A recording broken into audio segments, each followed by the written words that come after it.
Hey, so Rick and Morty's coming back. Did you know that? November 2019, we're gonna get more Rick and Morty adventures, and it's actually been renewed for 70 more episodes spread across a whole lot of seasons. So we're gonna be seeing a lot of it. Probably some new characters, maybe one called Flomfleeb, maybe another one called Schlippy Schlumpers. Who knows what's in store? Now, when season 3 of Rick and Morty was airing, it seems like the show reached a tipping point of popularity, and the fan base erupted in a lot of different ways.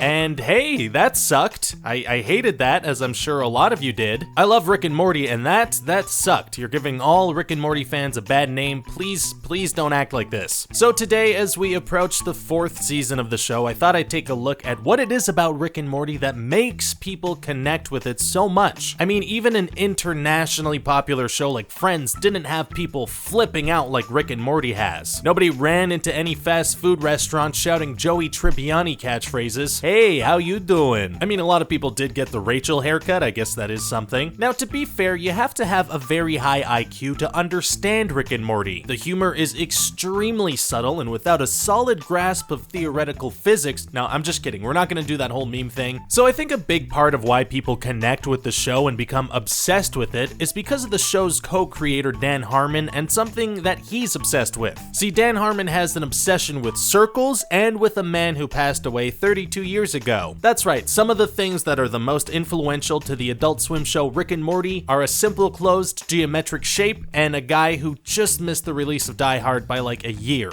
So let's start with that guy. Brilliant guy named Joseph Campbell. Campbell just like the soup, except he has nothing to do with that company. Although it was also founded by a Joseph Campbell, but that's neither here nor there. Our Joseph Campbell was a professor of literature at Sarah Lawrence College in New York, and his field of study was comparative mythology. So this guy compared myths and stories and legends and dreams throughout mankind's history and found that, hey, these all boil down to pretty much the exact same story. What is going on here? He called this thing the monomyth, or the hero's journey. And he wrote a book about this called The Hero with a Thousand Faces, and let me tell you, I tried to read it and it is dense. It is a slog to read. I mean, look at this passage. See if you enjoy this. The fantasy is a reassurance, promise that the piece of paradise, which was known first within the mother womb, is not to be lost, that it supports the present and stands in the future as well as in the past, is Omega as well as Alpha, that though omnipotence may seem to be endangered by the threshold passages and life awakening. This is one sentence. Do you see what I'm saying? This is one sentence. Was that fun for you? Did you enjoy that? I didn't. So even though it's a dense book in my low attention span having opinion, there's some great information in there, and Dan Harmon became obsessed with it and basically what makes a story. He decided, and I thank him for this, to make this whole thing a little more digestible. Similar thing to what Soup Joseph Campbell must have told himself too, I imagine. Dan Harmon took this work by Joseph Campbell, boiled it down to its essence, and made what he calls the story circle. It's a little more complicated than just a circle. It's broken up into 8 points, 8 elements that are needed to create a satisfying story. These elements are ingrained in our subconscious, or as Dan Harmon puts it, storytelling comes naturally to humans, but since we live in an unnatural world, we sometimes need a little help doing what we naturally do. And if you change storytelling to pooping, brother, you've got yourself a fantastic ad for a laxative company, so, do with that as you will. I don't know why I brought that up. So what are these 8 elements that make up a story? Well, I'm gonna tell you. A character is in a zone of comfort, but they want something. They enter an unfamiliar situation, adapt to it, get what they wanted, pay a heavy price for it, then return to their familiar situation, having changed. This is what our brains recognize as a satisfying story. And Dan Harmon is obsessed with making sure that everything he does fits into the story circle. And he's been doing this for a long time. Back before YouTube was even a thing, Dan Harmon and frequent collaborator Rob Schrab created a website/monthly film festival competition thing called Channel 101. People from all over the world could submit 5-minute episodes. Every month people would vote on them, and if your show was in the top 5, you got to make another episode. And I'm sorry for the quality here, but this is like early 2000s online video here. People were like, whoa, 360p, that's pretty good. Anyway, Channel 101 is a lot of fun. The Lonely Island guys used to make stuff on there. They had the longest running show called The Boo, kind of making fun of the OC. Jack Black starred in a show on there called Computer Man. Drew Carey was in one called Call Me Cobra. There was a lot of fun, weird internet stuff going on there. If you want to see some weird internet stuff from like 15, 20 years ago, you should definitely check it out. Anyway, as a joke, Dan Harmon made a show pilot called Laser Fart. And Laser Fart was about a guy who, after heating a burrito in a malfunctioning microwave, developed the ability to fart lasers out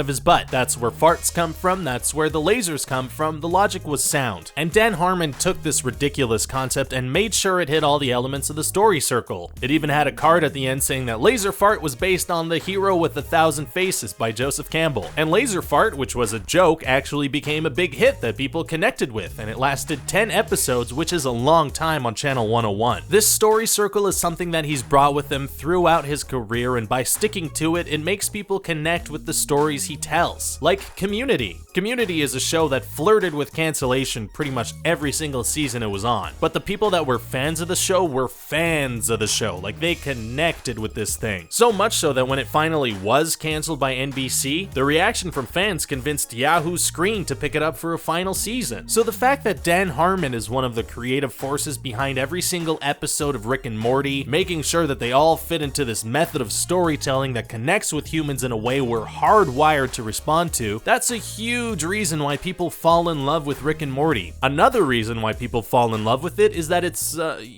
insane. It's a crazy show full of unexpected moments. It's just, stuff happens in the show that you will never see in another show. A big part of that has to do with the show's other co-creator, Justin Roiland. Now, this isn't to say that Dan Harmon doesn't have a whole lot of craziness to him. He absolutely does. I mean, Community was not afraid to get weird, but Justin Roiland, man, he's got a whole other level of weird going on. Dan and Justin actually met because of Channel 101 back in the day. Justin was submitting stuff all the time. Weird stuff. I guess being a newspaper reporter is really fun. And the most successful weird thing he did on Channel 101 was a show called House of Cosby's. And funny enough, this is what ended up leading to Rick and Morty. House of Cosby's was about a guy that lived with a bunch of clones of Bill Cosby, and they did just all kinds of stuff. And back then, Bill Cosby unfortunately still had an image to protect, so he sent a cease and desist letter threatening to sue everybody. As a response to that lawsuit, Justin Roiland made the most obviously not okay ripoff of a famous property. He made The Real Adventures of Doc and Marty, just the most insanely inappropriate thing he could think of that would absolutely get some lawyers upset. And these two characters probably look a little familiar and should sound familiar too. The time travel car won't start.